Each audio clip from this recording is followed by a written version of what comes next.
جميل. هم اليوم يعيدون وأيضا يمنون النفس في أن يعانقوا مستقبلا زاهرا لفريق الجيش الملكي الذي كما قلت إيمان محاولة خطيرة جدا. هذه يأخذ الجيش الملكي إيمان حمد.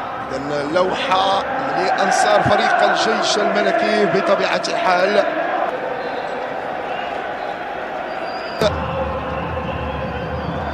لصالح فريق وكذلك بوغاس من أجل أن تكون الزيادة العددية. تعود الآن هجمة لصالح فريق الجيش الملكي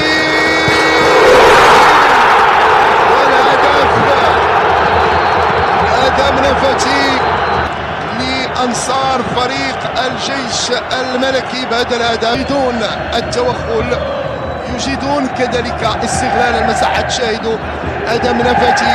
تابعوا الآن هذه المحاولة من خلال هذا اللحظات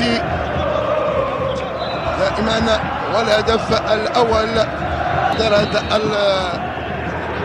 الدقائق القادمة ستعد شيء خطيرة جدا خطيرة جدا خطيرة جدا خطيرة. محاولة حقيقية مرمى. إذا دائما الباحث مستمر. تابعوا الآن هذه المحاولة وفريق الجيش الملكي ما كاينش هناك تسلل. خطيرة هذه المحاولة خطيرة هذه كان هناك تدخل جيد. آدم نفاتي يسدد اي على الزاوية البعيدة. نشاهدوا تمرير ايمن وكذلك آدم نفاتي بقليل من الحظ كان بإمكاننا. آدم نفاتي لامين دياكيتي تحت الصفقات الناجحة لفريق الجيش الملكي في اتجاه رضا سليم. رضا سليم تابع الآن هذه هجمة خطيرة.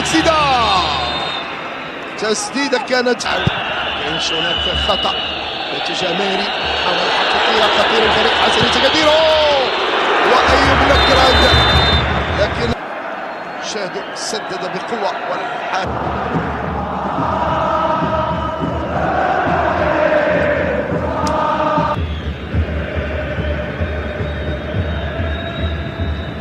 الجواني الحارس شمشاد قام رفض المحاولة. هناك تسلل من خلال هذا المحاولة. سنتابع شمشاد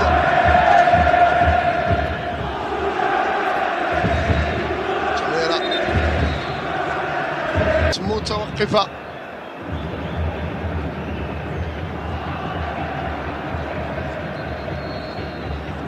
هذه اللقطة الأخيرة. تابعوا الآن هذه محاولة وضربة جزاء.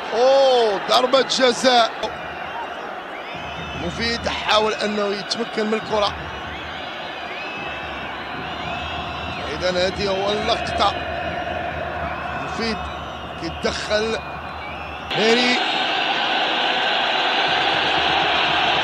صفير من أنصار الجيش. تسديدة قوية والهدف بقوة. ميري يسدد معلنا الهدف الحسنية تسجل. كانت قوية، كانت في اتجاه الحارس أيوب لكراد، لكن كانت قوية هذه المحاولة. يعني كانت في اتجاه الحارس أيوب لكراد لكن إذا سنتابع الآن كرة عالية ما مشاتش بعيد. الوراء هذه المحاولة الأخيرة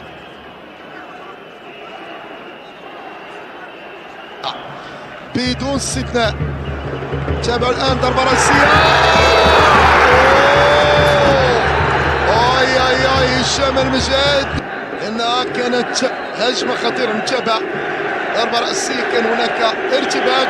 المجاد بالصدفة يتدخل لأنه كانت صعبة. حرمات سدد بقوة. ارتطمت هذا اللاعب لصالح فريق الجيش الملكي. رضا سليم كرة عالية ضربة رأسية. سليم. إذا رضا سليم يسدد وتدخل قوي ومحاولة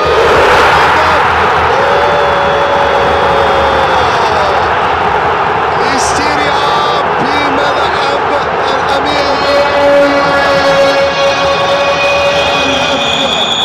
اللحظات الأخيرة من الوقت البدل الدائع، وفرحة لا توصف لأنصار فريق الجيش الملكي. نتابع تسديدة، تدخل هشام المجاد، عريمات، نتابع رضا سليم، وصلت لعريمات، كانت متابعة من مهدي الخلاطي أو مصدق. نتابعوا الإعادة، إذن عريمات ومصدق من